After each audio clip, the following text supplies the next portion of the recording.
عمرك قعدت في كبسولة؟ كبسولة موجودة في الهوستلز، موجودة في أماكن مختلفة بشكل مختلف، فيها برايفسي بشكل كبير جدا، الخصوصية عندك عالية جدا. هي الكبسولة اهي ورايا، خلينا نشوف مع بعض الكبسولة مع بعض وايه هي الكبسولة وشكلها عامل ازاي من جوه. طبعا المكان اللي انا موجود فيه ده فيه دريسنج، لو انتوا برضه حابين ان انتوا تشوفوا الدريسنج.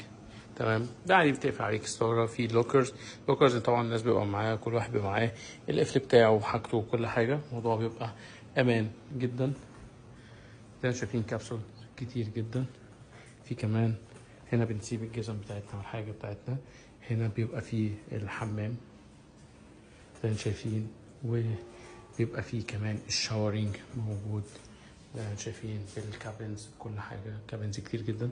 مكان جميل ونضيف هنا عشان نغسل ايدينا ونسيب هنا الحاجات بتاعتنا.